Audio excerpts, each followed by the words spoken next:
Hello, everybody. Welcome to Immediate Immersion Live. Today, we're going to be talking about my top 10 brain breaks that I use in my classroom. My name is Scott, and you're watching Immediate Immersion Live, where we're all about comprehension-based instruction in the modern language classroom. If you are new here, in the comments, in the chat, go ahead and put hashtag newbie. If you are... you've been here before, type in hashtag returnee. Also, let me know where you are watching from, and we'll be right back after this short intro.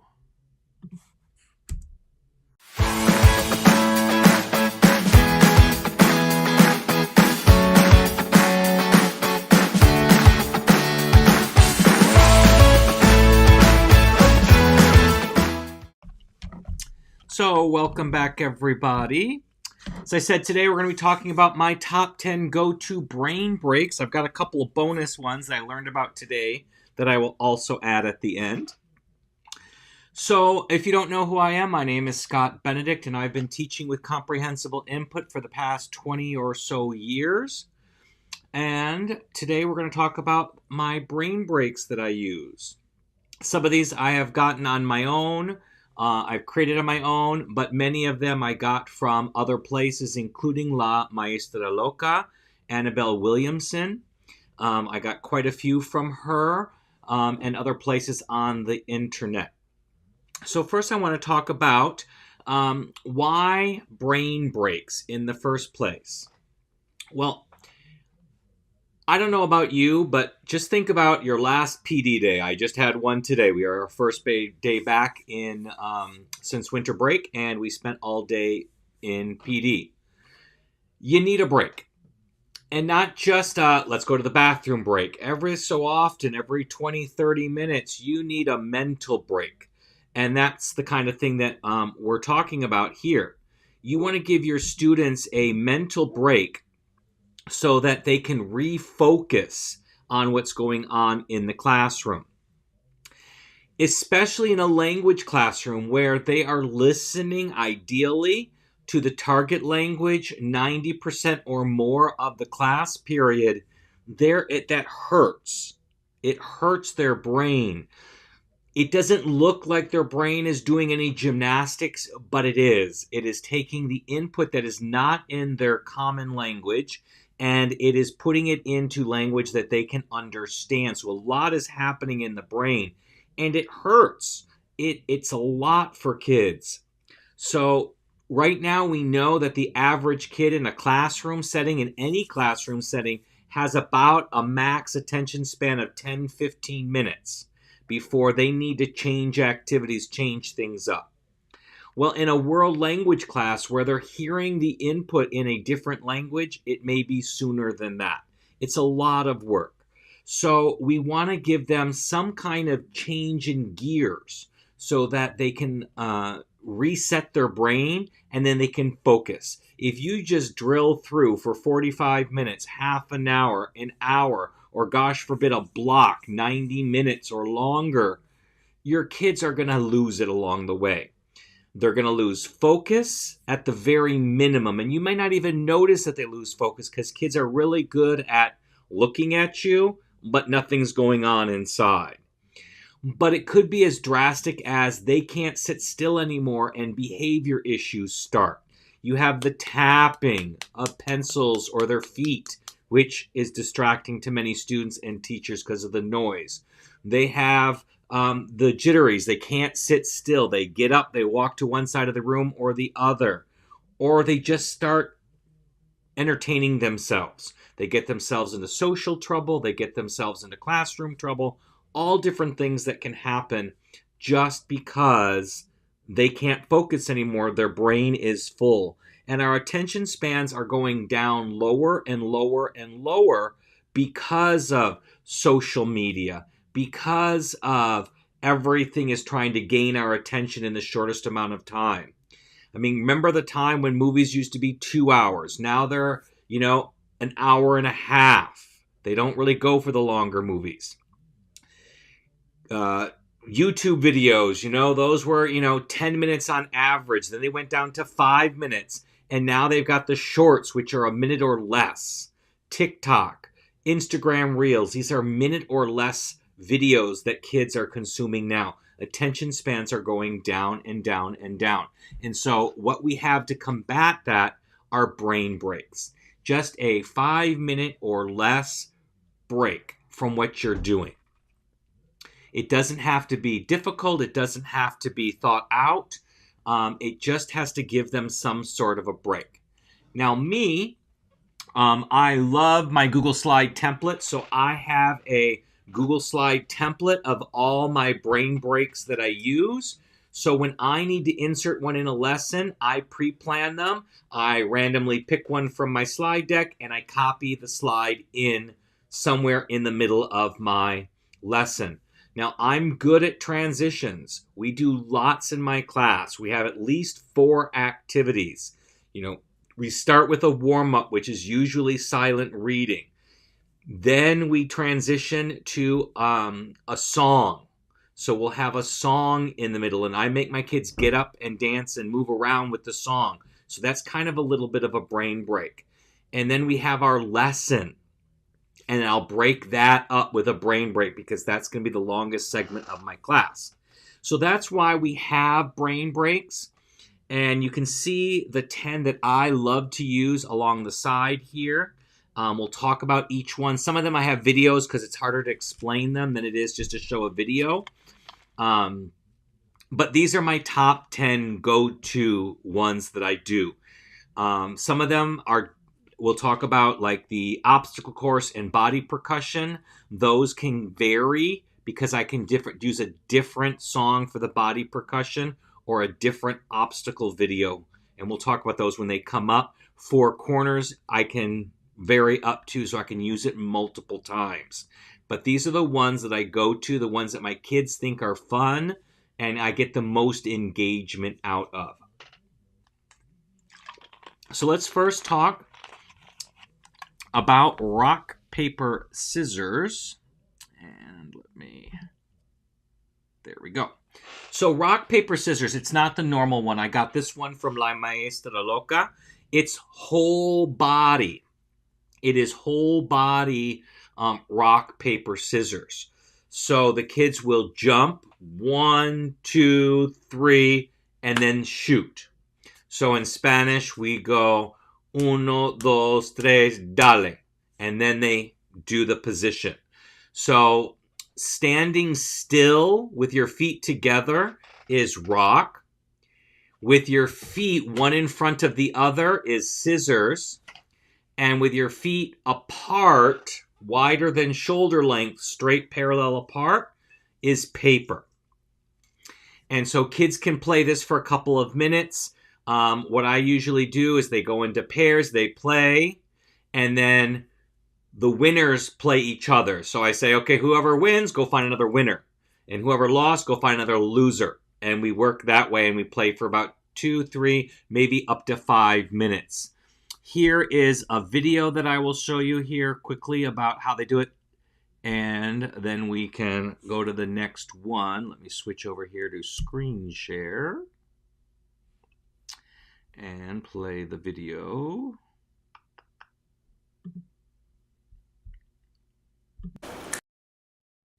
This energizer is called Evolution, and it's a version of rock, paper, scissors. There are 4. Sorry, it's the wrong one I had planned. Where? Up somewhere my one that I wanted got done. Here, bear with me a second. What happened to the one I had planned here? YouTube, human, rock, paper, scissors.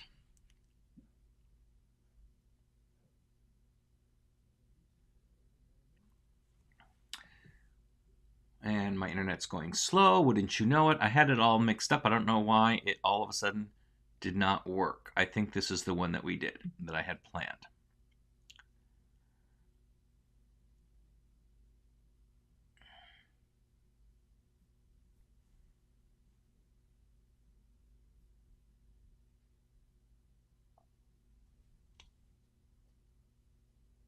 Hi again. This game is for Prep for 6 game, bit of fun.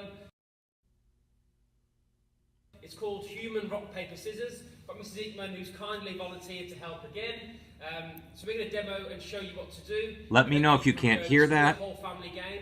It keeps you active, but it's also lots of fun as well. So as we know, rock, paper, scissors normally with your hands. We're going to use our whole body to do rock, paper or scissors. And at the end of the game, somebody will have to do a fitness challenge. We're going to do some star jumps as our fitness challenge today, that you can choose different activities if you wish. So the way we play, I'll show you to the camera. So when we say rock, paper, scissors, we're jumping on the spot. So we go rock, paper, scissors, and then you've got to choose. So this one is paper. So like a star jump position is paper. If you want to do rock, you get nice and low to the floor, bend your knees and curl your body up. And scissors is this one. So you can see like a pair of my legs are crossed, and arms are crossed. So once again, paper, rock, or scissors. So we're going to demonstrate for you. Maybe we'll face the camera to do it. Ready? Rock, paper, scissors, show. So I did rock, Miss Ekman did paper, so it's 1-0 to Mrs. Ekman. We'll play first to 3. Rock, paper, scissors, shoot. This time I did paper, rock is 1-1. First to 3. Rock, paper, scissors, shoot. Draw both the scissors. Rock, paper, scissors. 2 points Mrs. Ekman, paper meets rock. And first to 3. Rock, paper, scissors. Rock, paper, scissors. Rock, paper, scissors. Okay, rock, beats scissors, so it's 2-2. Next one is the winner. Rock, paper, scissors. Rock, I'm paper, so I win 3-2. As you can see, it's a really fun game. We could say at the end of that we both have to do 5 star jumps, or the loser has to do 5 star jumps, or the winner has to do. That's up to you. So for this one, I'll just do 5 star jumps. 1, 2, 3, 4, 5. And then you can play again. As you can see, it's lots of fun.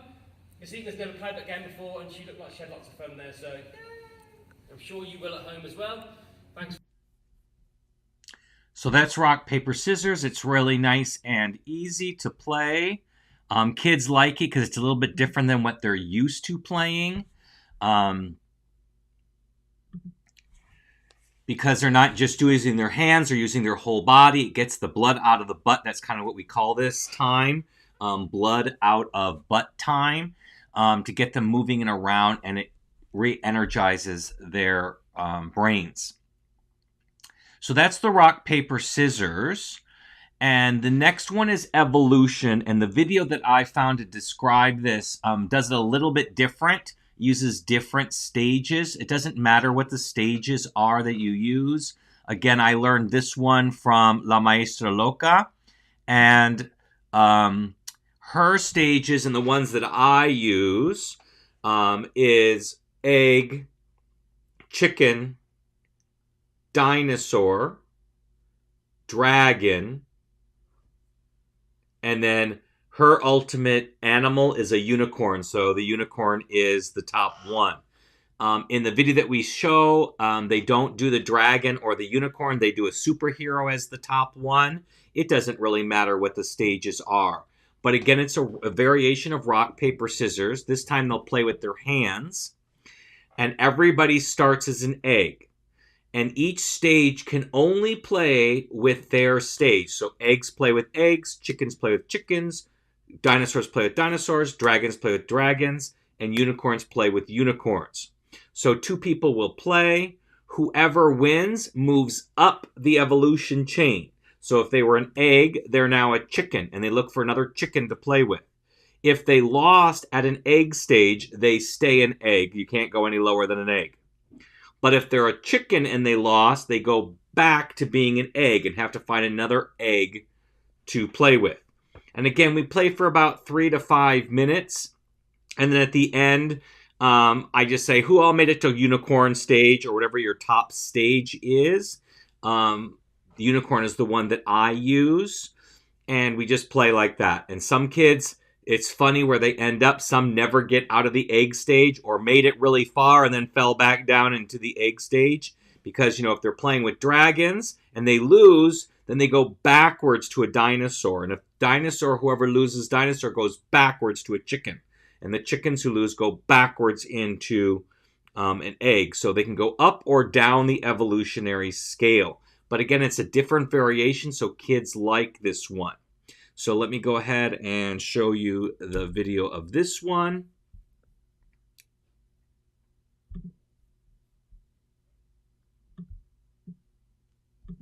This energizer is called evolution, and it's a version of rock, paper, scissors. There are 4 levels of evolution.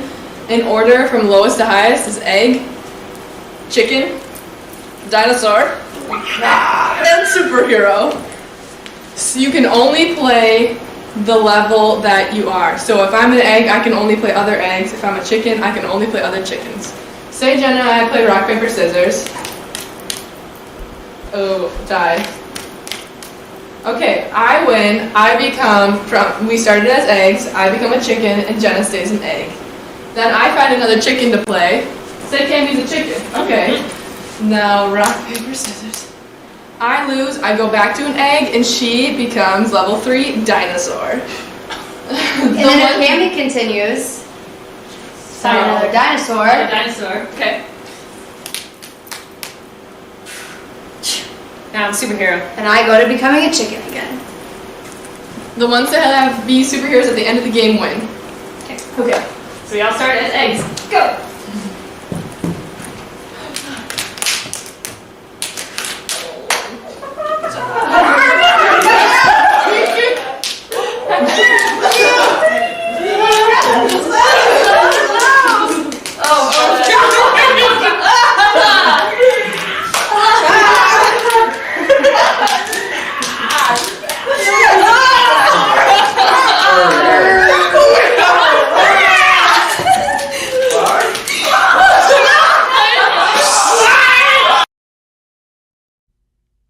So there you can see how that one works. Again, it's one of my kids' favorites. They like that particular one.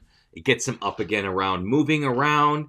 And it's just a variation on a very simple game. Most kids know how to play rock, paper, scissors.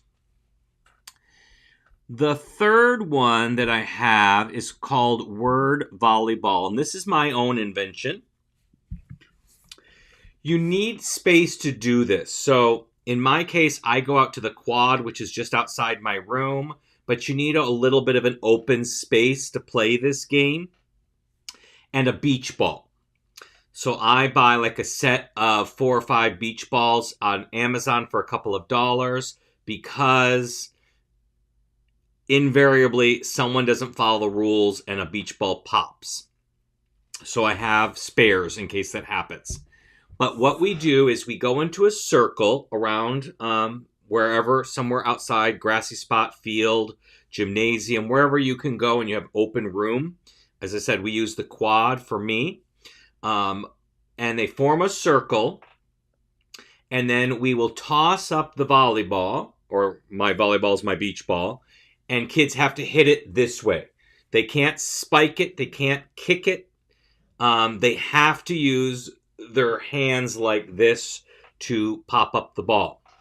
Where it's a little bit different is, in order to hit the ball, you must say a word in the target language in the appropriate theme.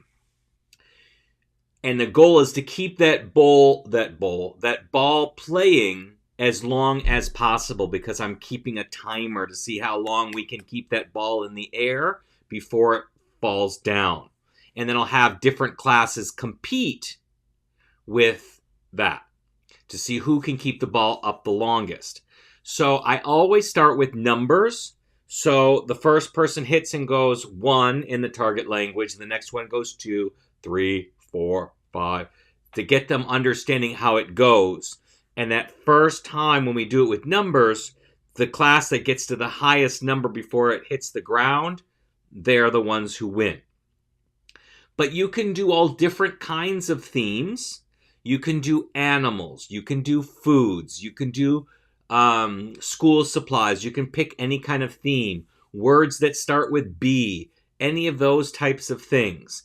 Now, when it's not sequential, like the numbers, or if you do the alphabet, those are sequential. The other ones are random. You can't have the same word back to back. So it's got to be every third one minimum.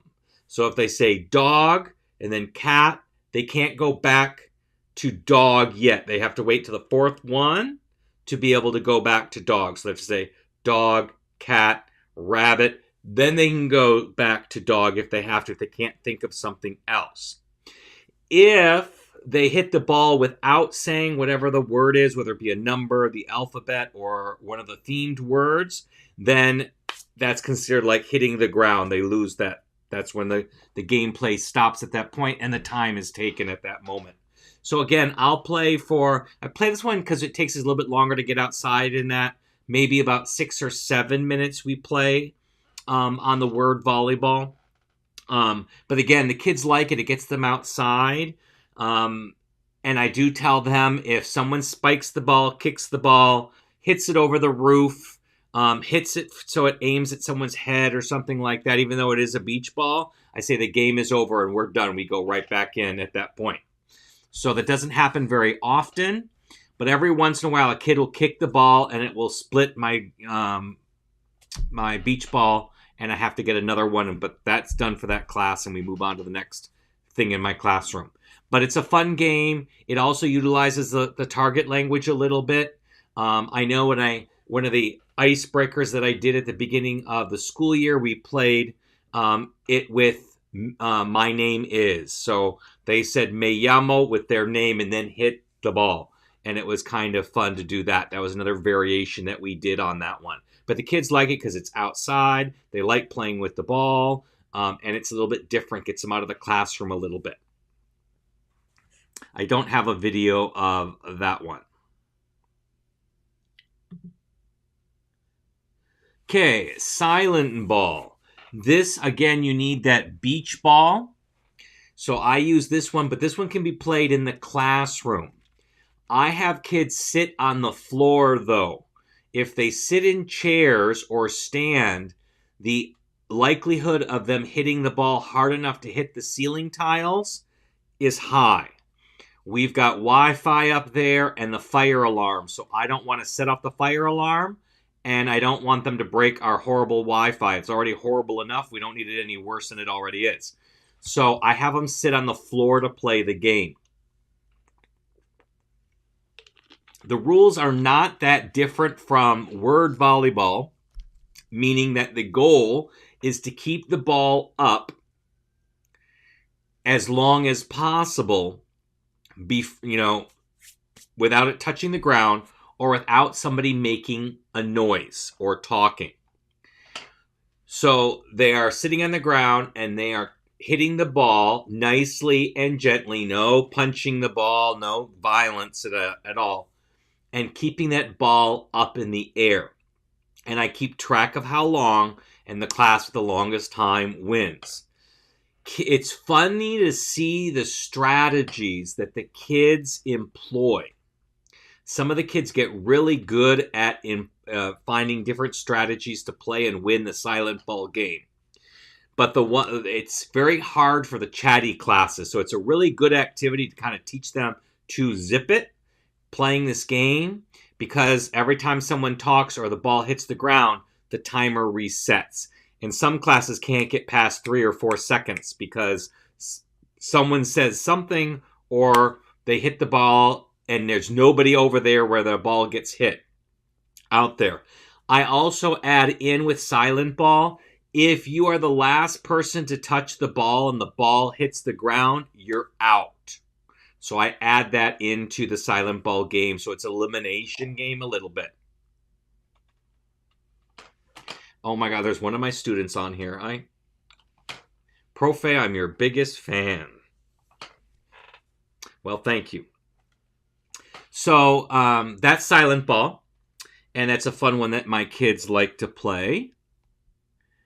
The next one, hot potato. And this is just like the classic game. Again, I use my beach ball. Actually, no, I don't. I take it back. I have a Nerf football that I use for this one.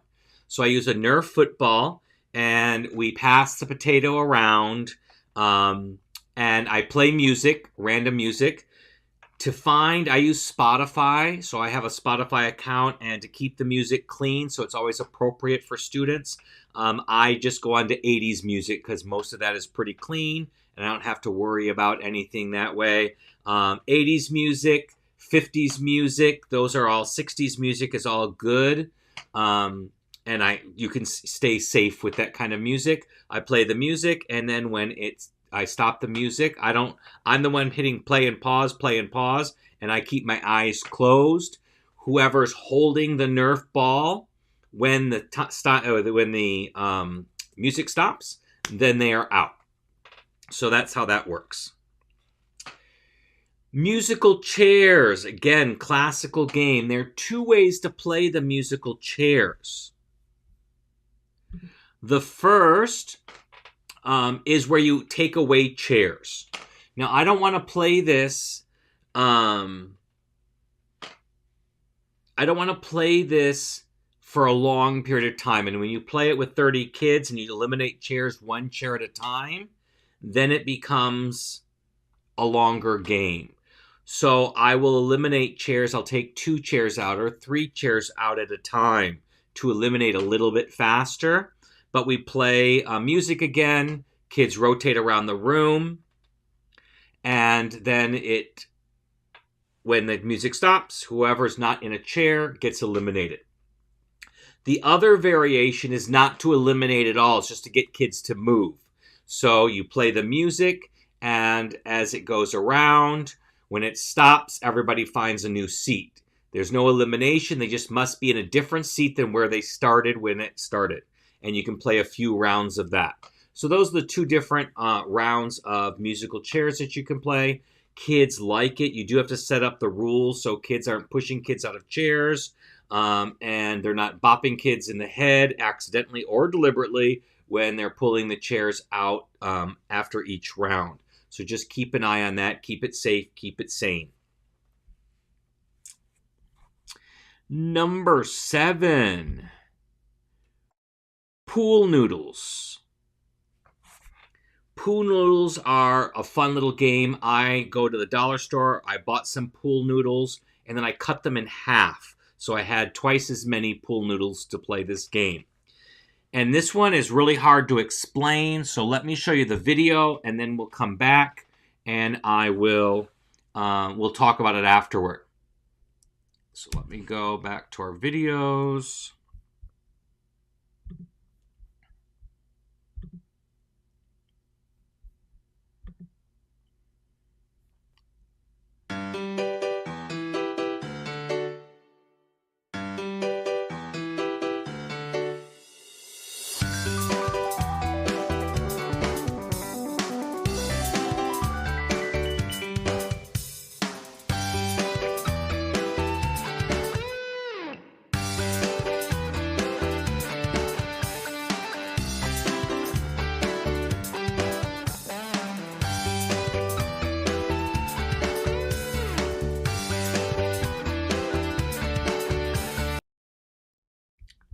So there's the pool noodle one. And let me come on back here.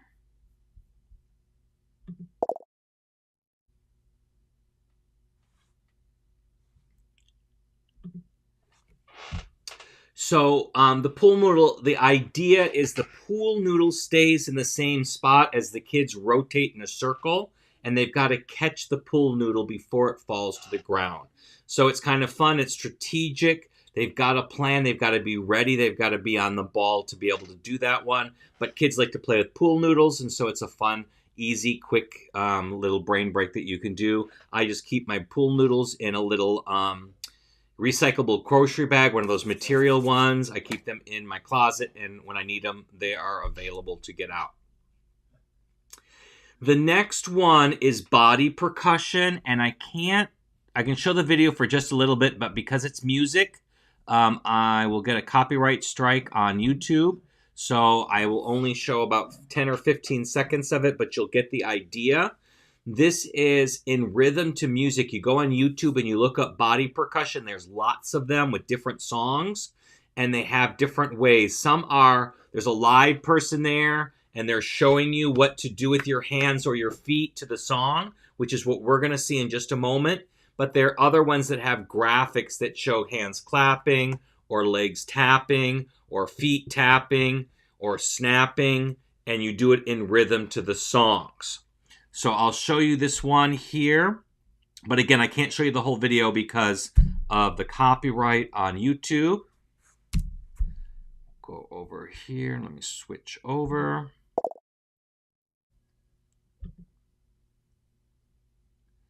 And let me jump ahead so that you can see it. They say, oh my God, I see the way you shine. Take your hand, my dear, and place them both in mine. You know you stopped me dead while I was passing by. And now I beg to see. So you get the idea.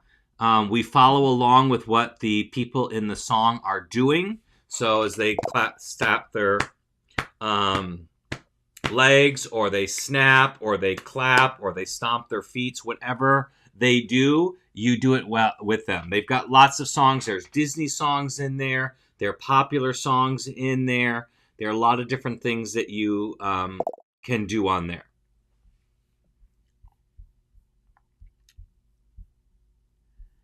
And our last one, before I give you, oh no, I got two more. And then I've got a couple bonus ones here. So the obstacle course. Back when the Wii, the W-I-I, the Wii was popular, they had a game called Wii Sports, and one of them was an obstacle course. There's a lot of people who recorded the video of the actual game playing, and so you can use that to play in your classroom, and then the kids stand up and do whatever the character does in the video. So let me go ahead and show that to you.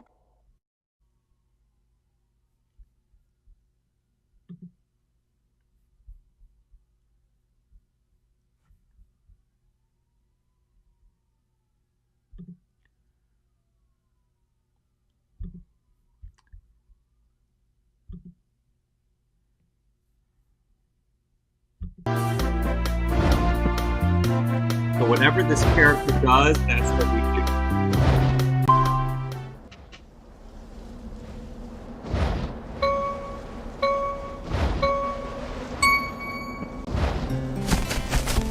So we're running.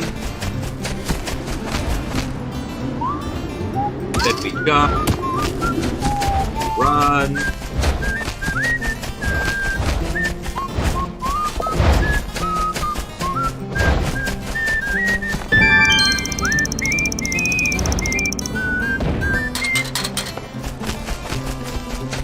And then we jump.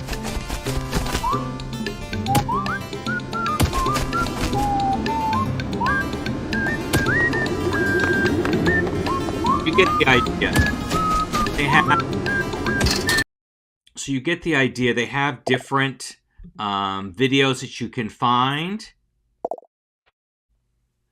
and use, and they have different things. There are logs they have to jump over. There are different things they have to do, but it gets really active. I play it for about, I usually find the videos around 2 to 3 minutes, and it gets us up and going.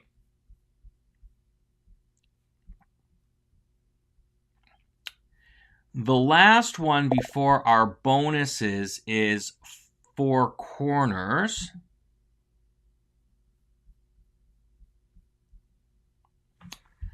And let me get that one ready here. So 4 corners is you just give students 4 choices, and whatever they choose, they go to that particular corner.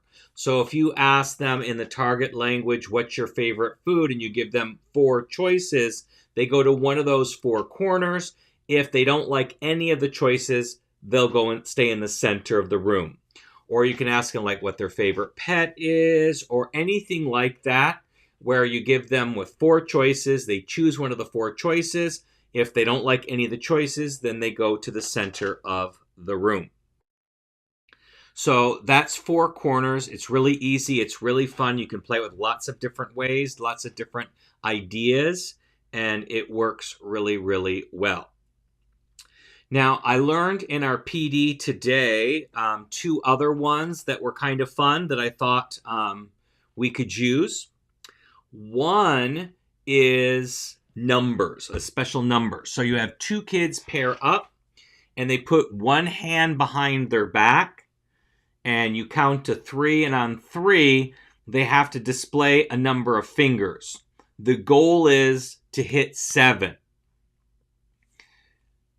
And without talking to each other. So you play, and let's say I put 4, and the other person only puts 2. Okay, we've got 6. We don't have 7. We play again. And you have to keep going until you get to 7, and so you can get to 7 with that. Again, it gets kids up, gets them out of the seats, and gets them moving around. So you can use that. That's a really quick one that we learned today in our PD. And the other one is more intellectual, but you can call out a random word, or even you can have students in pairs call out a random word. It can be in English, or it can be in the target language. It doesn't really matter. But you can use this, and then they have to say something, the first thing that comes to their mind about it. So you can say like a word fish. And then with the word fish, then in the pairs, they will say something that reminds them about fish. Or you could say football, and they can relate something about football. But you just give a random word. Either they can do it in pairs, and each pair picks out a random word, or you call out a random word, and each person in the pair will share out what they first thought of when that word was said. So those are my go-to brain breaks, and 2 bonus ones. If anybody has any questions, feel free to put them in the chat. If you're watching this on the replay, I do monitor the chat, so you can go ahead and put your questions in there, and I will answer them.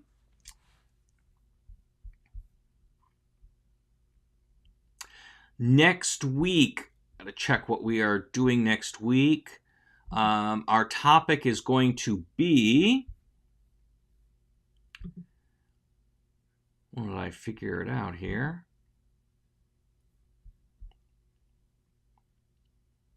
Our next one is less is more, creating curriculum with the sweet 16 verbs. So that'll be next week on the 16th at the same time, same channel.